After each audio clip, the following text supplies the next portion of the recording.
This channel does not promote or encourage any illegal activities. All contents provided by this channel is meant for educational purpose only. What up, though? Welcome to the great debate. In today's video, we're going to talk about medical courier service versus non-emergency medical transportation business. What would you choose? How would you go about doing it? So let's get into this video and share some information with you. I'm going to tell you why one is better than the other one. There's no debate, you know what I'm saying? There's no competition. But let's get it. So if you're on YouTube or anything like that, many of you know what I'm saying? There's plenty of videos out there on what business you can start, you know what I'm saying, and all the money that everybody's making, and you know what I'm saying? There's so much stuff out here for you to learn. So I'm gonna break down a few things, what I believe, you know what I'm saying, why one business, I'm gonna compare two businesses, and you tell me what you think at the end of the video and drop it in the comments. But for right now, I'm just gonna let you know. We're talking about medical courier service versus a non-emergency medical transportation business. So you might want to know what medical courier service is, and by definition, or medical courier is basically you're transporting medical documents, lab specimens, medications, test results, medical supplies, and other records. Okay, this can be any amount of, you know what I'm saying, different things that you can be transporting in your particular vehicle. Now, I've seen many videos where people say they make, $500, $200, $120, depending on what type of specimens or things, medical things that you are delivering, right, or transporting. Okay. Now, my thing is, let's just go over things, okay? What are the qualifications for you to get into this particular industry? Medical courier, that's what we're talking about right now. For one, the driver has to be 21 years of age or older. You have to be familiar with whatever city that you're traveling to. Your vehicle has to be registered, insured, and inspected. You can use a car, SUV, van. It has to be no less than 10 years old. So since we are in 2023, vehicle can be no older than 2013. So it can't be anything. It can't be a 2012, 2011, or 10, or anything like that. Okay. So it has to be 10 years or less. As far as that goes, you have to have a current driver's license and a clean driving record, which should be, you know what I'm saying, accountable. That goes across the board with all transportation businesses. Knowledge of smartphones. So I guess you have to know how to work apps. This is basically what you're trying to say. You have to know how to work apps, because this is basically an app-based business. You know what I'm talking about? And then you have to be qualified for HIPAA and blood-borne pathogen certification. So that's basically something, that's their equivalent to two of the things that we have to do in a non-emergency medical transportation industry. So it's HIPAA and blood-borne pathogen certified.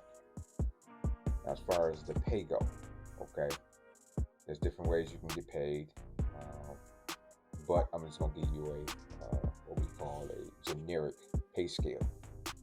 So pay is between $30,000 and $45,000 a year.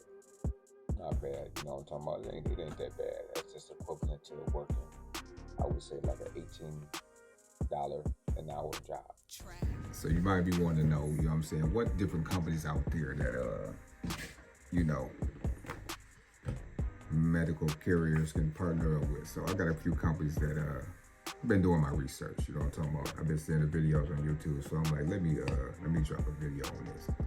Associated Driver, Drop Off, which is the one that everybody talks about, Drop Off. And it's Priority, CB Driver, Diligent Delivery Systems, Lab Express, and Lab Logistics. Okay, those are some companies up in the medical courier business. Now, as far as the pay go, now I guess it's up and down. There's a video I want you to watch right now, and let this guy tell you, you know what I'm talking about the ride that he took and the reason why. You know what I'm saying? I don't know what you know what I'm saying, if he likes the business or not, but I just found this video on YouTube, so I want you to watch this real quick. Do the work.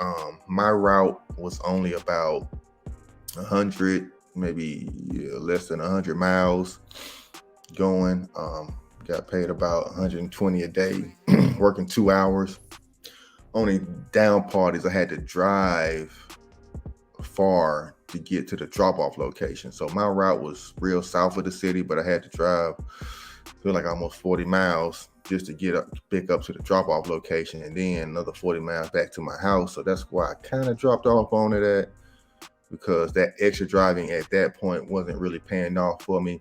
So if you paid attention to anything in that video, basically the guy was saying that he took a trip, right? And it was basically like, I can't remember how many hours away, but he only got paid. Well, you heard what he said, $120. Now, mind you,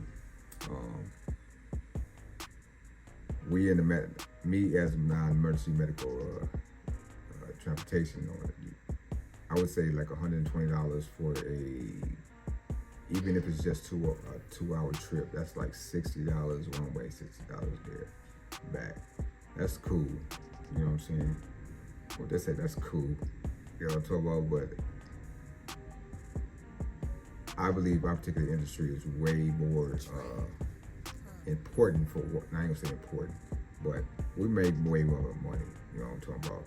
So if I can compare the two, non-emergency medical transportation, right? We can set rates like $200 for a one-way trip, and that particular trip may be only 45 minutes away. And then we got a trip back. You know what I'm saying? So that'd make it a round trip total trip. Now, and then another thing, a medical courier cannot do what a non-emergency medical transportation company can do.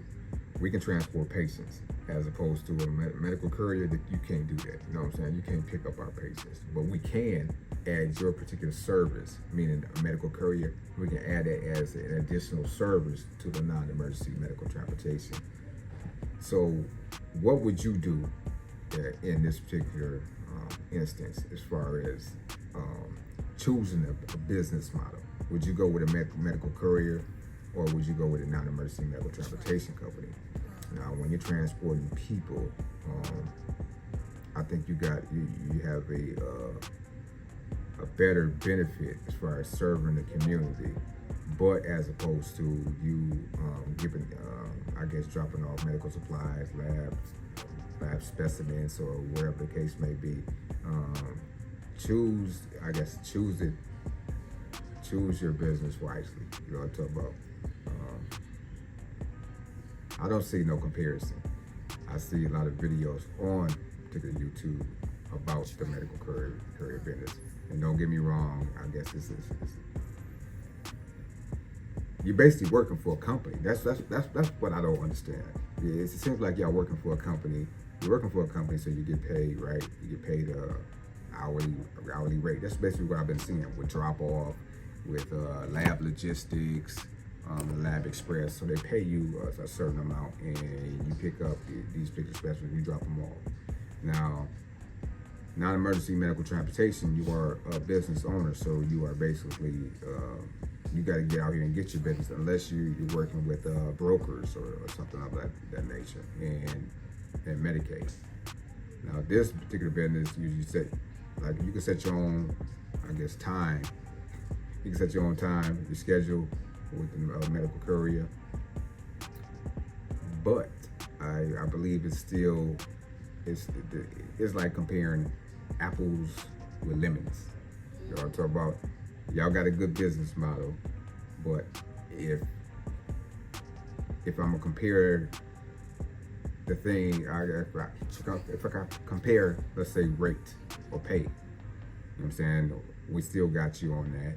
Okay, so we setting the tone for a rate, and I believe you guys, as far as medical carriers, you gotta go, you gotta travel more in order for you to get a decent rate. You're dealing with, I guess, packages. I guess it's cool. But I'm very.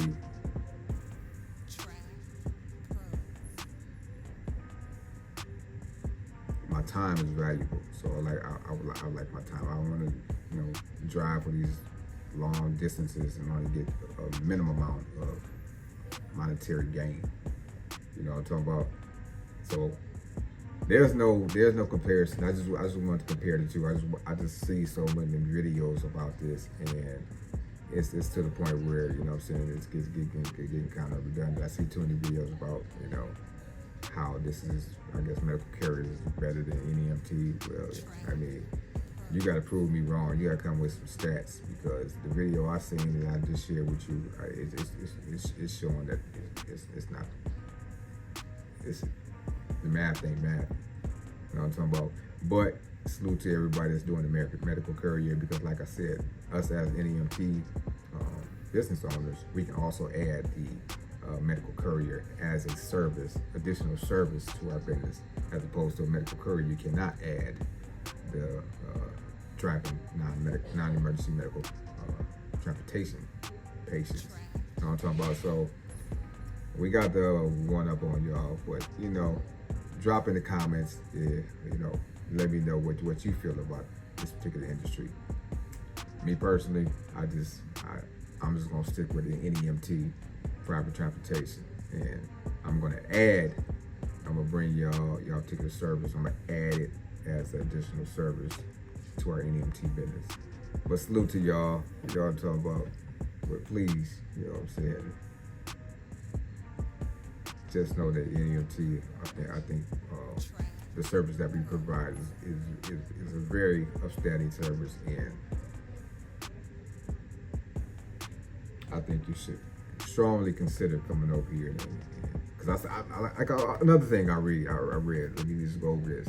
In the particular descriptions of drop off, associated driver, and all that, you always say that you're not transporting people. So what do you got against transporting people? Or is that just something that you say? You know what I'm saying? This is a people business that we in. I know you might not, or I guess it's not for everybody. But the sneak disses, you know what I'm talking about? I don't like the sneak disses, drop off and CV driver and all the rest of your companies. You know what I'm talking about? So I guess it's up for the debate. You know what I'm saying? This is the great debate. Medical courier versus non-emergency medical transportation. Guess what? Hands down, we can't be touched as far as non-emergency medical transportation. But salute to everybody out there that's showing these different ways to make money in these particular industries. Salute to everybody. But again, you know what I'm saying? It's like comparing doggone Michael Jordan to doggone what's his name? Stephen Curry. Come on, man. Y'all know better than that. But until the next one, man. Peace, love, and light. I'll see you on the next one. Salute.